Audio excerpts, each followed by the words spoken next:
পরিবেশন করবেন অত্র জামিয়ার সম্মানিত ছাত্র হাফেজ মুহাম্মদ ইব্রাহিম খলিল।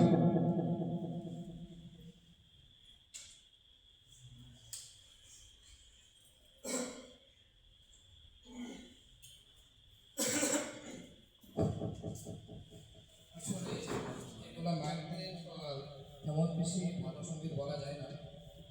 আয়োজন যদিও আপনারা কষ্ট করে করেছেন, তো শুক্রিয়া আদায় করতে হবে, কারণ মানুষের শুক্রিয়া আদায় না করলে তো আবার রেখে ঠিক না। আপনারা আমার দূরদূরান্ত থেকে আমার ভক্তবৃন্দরা এসেছেন, হয়তো আপনারা অনেক আগে আমার নাম শুনেছেন এবং আপনারা অবগত হয়েছেন। সেই হিসেবে যেহেতু আসলে এরকম একটা মঞ্চে এগুলো মানায় না, ঠিক আছে, তো আপনাদের কাজটা আরো ভালো করা দরকার। যাই হোক, আমি কথা শুরু করতে সন্ধ্যার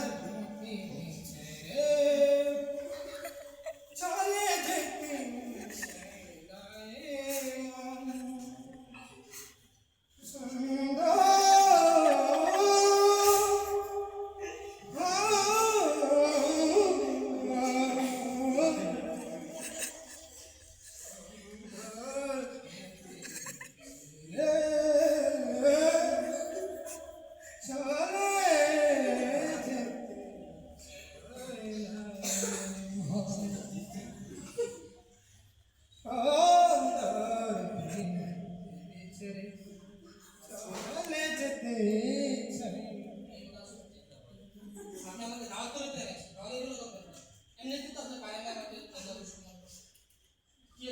দাদা, তোমার নাম কি? তোমার বাবার নাম? তোমার বাবার নাম কি? আচ্ছা, তাহলে তোমার কিছু কথা বলবো। তুমি যেহেতু আন্তর্জাতিক খ্যাতি সম্পন্ন শিল্পী, তোমাকে কিছু কথা বলতে চাই। যা সত্য হয় সত্য বলবা, হ্যাঁ? যদি মিথ্যা হয় মিথ্যা বলবা, মিথ্যা কথা বলবে না। যদি মিথ্যা কথা বলো তাহলে আল্লাহর কাছে টাকা থাকবা, তাই থাকবা, ঠিক আছে? তুমি কি প্রস্তুত? তাহলে তোমার হাতটা দেওয়া হবে। তোমাকে আমি কিছু কথা বলতে চাই, তুমি কি উত্তর দেওয়ার জন্য রাজি আছো? আচ্ছা, ঠিক আছে। তুমি এমন একজন মানুষ, নিজের বিশাল খ্যাতি সম্পন্ন মুফাসসির কোরআন, খ্যাতি সম্পন্ন শিল্পী মনে করো। নামটা ঘোষণা করা মাত্র বিশাল ভাবসাব নিয়ে এই জায়গায় উপস্থিত হয়েছে গজল গাওয়ার জন্য। কিন্তু গজল গাইতে যায় একবারে পিছনে রাস্তা বারণ করে দিয়েছে। মানে গজল গাওয়ার বেলা তোমার ওই কণ্ঠ আর তাদের সাথে কোনো মিল থাকে না, বলে ঠিক না? হতো ঠিক রাগ করলা?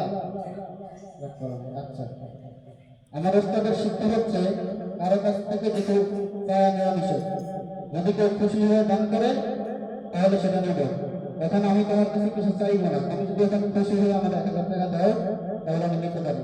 তুমি কি আমার খুশি হয়ে 1000 টাকা দিতে পারবা? আচ্ছা, তাহলে দাও।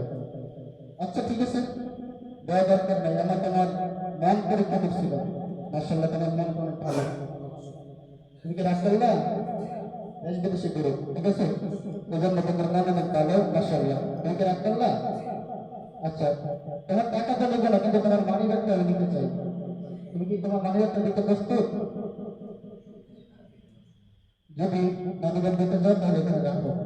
তুমি কি রাগ করলা? রাগ করো না।